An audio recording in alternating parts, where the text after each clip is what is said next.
Google நிறுவனத்தின் முதலீடுகள் தமிழ்நாட்டில் குவியப் போவதாக திமுக தலைமையிலான விளம்பர அரசு கூறி வந்த நிலையில் தற்போது கூகுள் நிறுவனம் சுமார் 1.25 லட்சம் கோடியை ஆந்திராவில் முதலீடு செய்திருப்பது இதுதான் முதலீடுகளை ஏற்கும் லட்சணமா என்ற கேள்வியை திமுகவை நோக்கி எழுப்பியிருக்கிறது. தமிழகத்தில் திமுக ஆட்சி பொறுப்பேற்ற நாள் முதலே ஆண்டு தவறாமல் முதலீடுகளை ஈர்க்கிறேன் என கூறிக்கொண்டு வெளிநாடுகளுக்கு சுற்றுப்பயணம் மேற்கொண்டு வருகிறார் விளம்பர முதலமைச்சர் ஸ்டாலின்.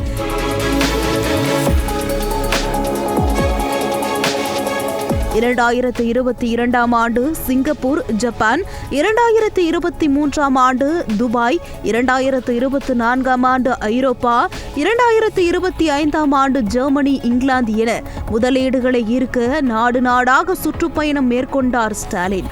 ஒவ்வொரு முறையும் பயணத்தை முடித்துக் கொண்டு திரும்பும் போதெல்லாம் வெற்றி வெற்றி என முழங்கிய ஸ்டாலின் 10 லட்சம் கோடி முதலீடுகள் ஈர்க்கப்பட்டதாக கூறினார்.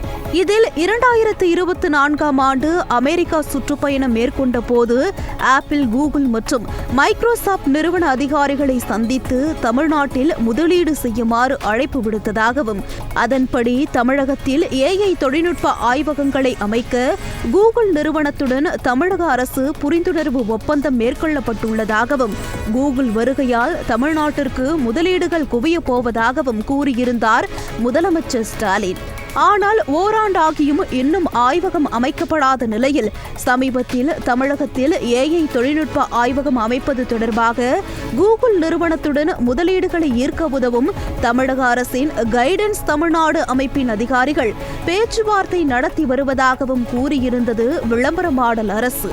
அது மட்டுமா, அமெரிக்க அதிபர் டிரம்பின் வரி விதிப்பினால் தாமதம் ஏற்படுவதாகவும், அடுத்த ஆண்டு துவக்கத்திற்குள் ஆய்வக பணிகளை துவங்கி 6 மாதங்களுக்குள் முடிக்க திட்டமிட்டுள்ளதாகவும் கூறி வந்தது விளம்பர திமுக அரசு. ஆனால் தற்போது கூகுள் நிறுவனம் ஆந்திர மாநிலம் விசாகப்பட்டினத்தில் இந்திய மதிப்பில் சுமார் 1,25,000 கோடி ரூபாய் முதலீட்டில் Google AI hub data centre, அதாவது AI தொழில்நுட்ப ஆய்வகங்களை அமைப்பதற்கான அதிகாரப்பூர்வ ஒப்பந்தத்தில் கூகுள் நிறுவனம் கையெழுத்திட்டுள்ளது. ஆந்திர முதலமைச்சர், மத்திய நிதியமைச்சர், மத்திய தகவல் மற்றும் ஒலிபரப்புத்துறை அமைச்சர், ஆந்திர பிரதேச தகவல் தொழில்நுட்பத்துறை அமைச்சர், கூகுள் நிறுவனத்தின் இந்திய உயர்மட்ட பிரதிநிதிகளுடன் இந்த ஒப்பந்தமானது அதிகாரப்பூர்வமாக கையெழுத்தாகியுள்ளது. இந்த நிலையில் தமிழகத்தில் கூகுள் நிறுவனத்தின் AI தொழில்நுட்ப ஆய்வகம் அமைவதற்கான புரிந்துணர்வு ஒப்பந்தங்கள் கையெழுத்தாகிவிட்டு பேச்சுவார்த்தை நடந்து வருகிறது. விரைவில் ஆய்வகம் அமையும் என விளம்பர திமுக அரசு இத்தனை நாட்களாக கூறி வந்தது அனைத்தும் அக்மார் கட்டுக்கதைகளாக மாறியிருக்கும் நிலையில் 10 லட்சம் கோடி முதலீடு ஈர்க்கப்பட்டதன் சாயம் அடுத்தடுத்து வெளுக்க தொடங்கியுள்ளது.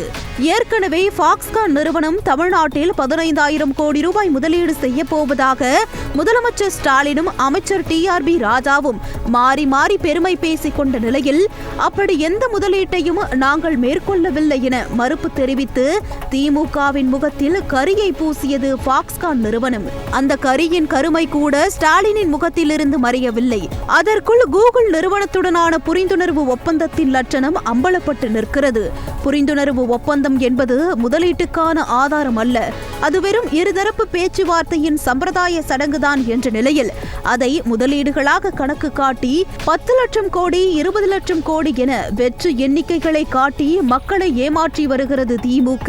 கூகுள் நிறுவனத்தின் தலைமை செயல் அதிகாரியாக இருப்பவர் தமிழ்நாட்டை சேர்ந்த சுந்தர் பிச்சைதான் என்ற நிலையில் கூகுள் நிறுவனத்தின் முதலீடு அண்டை மாநிலத்திற்கு சென்றிருப்பது திமுக ஆட்சியில் இதைவிடவும் ஒரு வெட்கக்கேடான நிகழ்வு வேறெதுவும் இல்லை என்ற அளவுக்கு உள்ளது. தமிழ்நாட்டில் சட்டம் ஒழுங்கு பிரச்சினை ஒருபுறம் இருக்க, மறுபக்கம் தொழில் நிறுவனங்களிடம் திமுகவின் மேலிட முதல் துணை பரிவாரங்கள் வரை கொடுக்கும் கமிஷன் அழுத்தங்களே தமிழ்நாட்டின் வெளிநாட்டு நிறுவனங்கள் முதலீடு செய்ய தயக்கம் காட்டுவதன் முக்கிய காரணிகளாக இருக்க, திமுக ஆட்சியின் அழிவிலேயே தமிழகத்தின் தொழில்துறை மறுமலர்ச்சி அடையும் என்பதில் மாற்று கருத்தே இல்லை.